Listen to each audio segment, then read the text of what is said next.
So for this session, I really put emphasis on the pause squats because I want to rebuild it to get stronger than ever. My personal record for pause squat is 430 pounds. That was like 3 or 4 years ago. That was a really long time ago. So I really need to rebuild that movement because I haven't done much pause squats at all the past year or two. So rebuilding this, it's one of my favorite accessories for squats. So every single session these days feels amazing because I enjoy doing that, you know. It's more fun to me doing pause squats than touch and go squats. It's weird, but I really enjoy pause squats more for some reason. I think it's the fact that you lose all momentum at the bottom.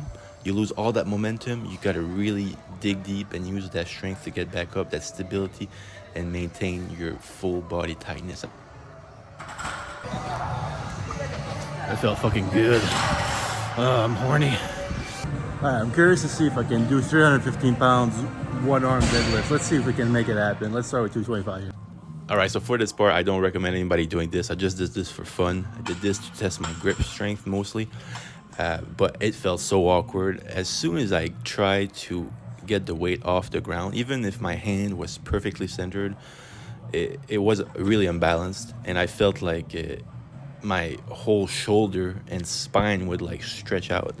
It felt weird, you know, basically. So I tried to make it feel as best as I could by practicing with 225 here, lightweight.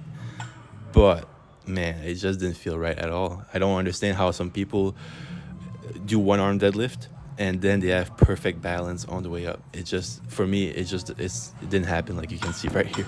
But I wanted to show you the full thing. Didn't want to BS you. These are the practice reps, you know. These are the very first reps I did, and I didn't want to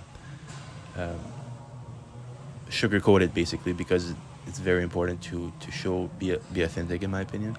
So this is it right here. This is the best rep by far right there. It felt pretty good. I locked it out. I'm like, you know what, that's good enough.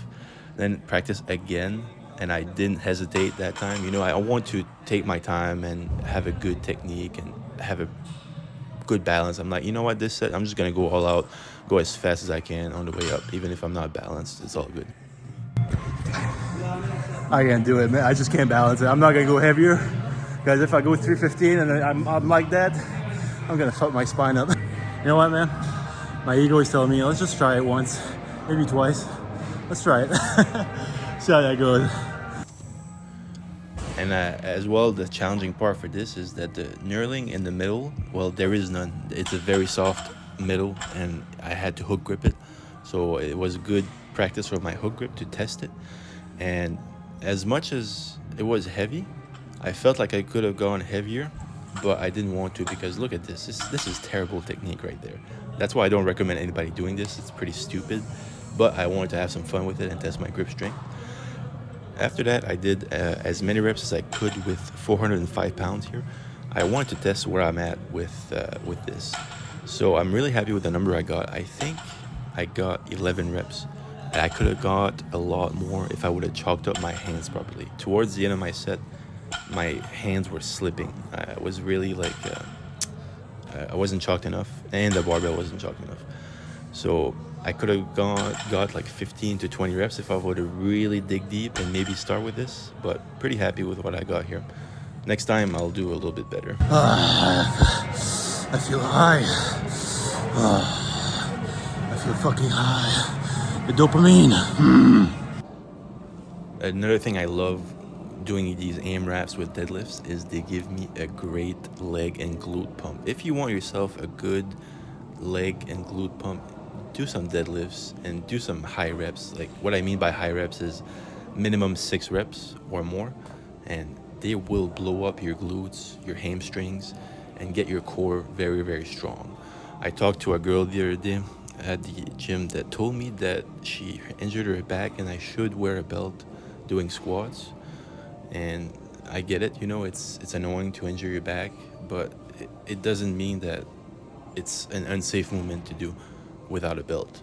If you understand the mechanics of a squat and manage your volume and fatigue, I think squats are very, very safe to do. But for some people, if you're not 100% confident, you should wear a belt, especially when you go like 85% of your 1 rep max or more. I do recommend a belt, but it's not necessary. That's my point. I feel like engaging your core and using it by not using a belt gets your core and your lower back very, very strong and activates a lot more your muscles. So that's why I try to do them as much as possible these days without a belt. I don't feel like I need it. I want to really get my glutes and my lower back stronger, bigger, and more stable. So that's my recommendation.